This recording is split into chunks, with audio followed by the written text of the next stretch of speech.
Assalamualaikum warahmatullahi wabarakatuh. Hai pemirsa setia kasus Subang hari ini, bagaimana kabar kalian? Insya Allah pasti sehat semua.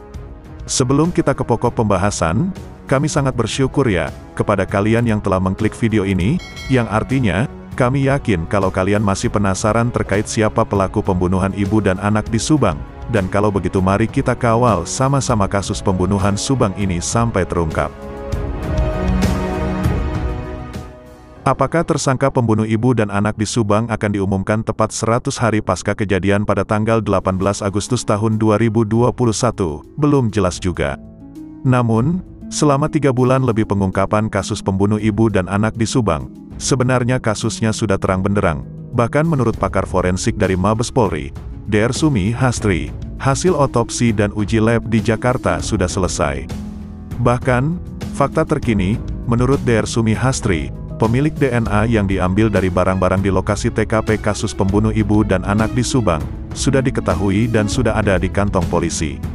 Hal itu dikemukakan Dr. Sumi Hastri dalam dialog antara Sumi Hastri, analis Anjas, di kanal YouTube Denny Darko yang tayang pada Senin tanggal 22 November tahun 2021 malam. Ketika Anjas yang dikenal melalui kanal YouTube Anjas di Thailand, menanyakan kenapa sampai saat ini polisi belum mengumumkan tersangka kasus pembunuh ibu dan anak di Subang, padahal sudah ada 2 alat bukti. Menurut Dr. Sumi Hastri, kalau proses identifikasi bencana massal bisa cepat karena ada data pembanding dari pihak keluarga-keluarga.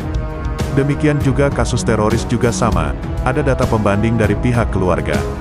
Sekarang kasus Subang, kita sudah dapatkan puluhan DNA yang ada di sekitar lokasi, kita petakan. Matching nggak dengan DBA yang kita dapat di properti atau barang bukti di lokasi itu. Makanya butuh waktu lama, tutur Dr. Hastri. Kalau periksa darah cepat, 3 hari selesai, paparnya. Tetapi kalau untuk memeriksa sidik jari di rokok, atau di kursi, di pintu, di mobil itu prosesnya lama. Tambah lama lagi karena pemeriksaan berulang dan diambil beberapa kali, ujarnya. Apalagi TKP Subang kacau sudah terkontaminasi karena ada banyak orang yang masuk, ujarnya menambahkan. Anjas kemudian mempertanyakan soal DNA yang diperoleh dari puntung rokok. Ada banyak merek rokok di TKP, salah satunya milik salah satu saksi.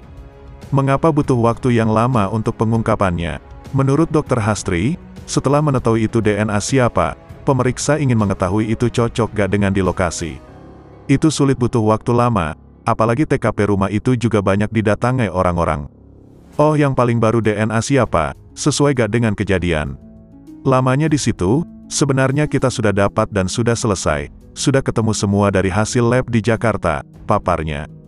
Dr. Sumi menambahkan, tentunya tim pemeriksa ingin memastikan dulu tersangkanya sebelum diumumkan, harus ada pintu masuknya dari mana, sehingga itu membuat yakin bahwa dia itu memang terlibat dalam kasus tersebut.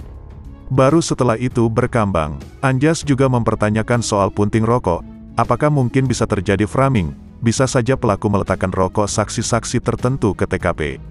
Menjawab pertanyaan ini, Dr. Sumi mengatakan bahwa setiap orang perokok itu berbeda-beda profilnya. Bisa puntung rokok habis, bisa 3/4 habis, cara memegangnya gimana.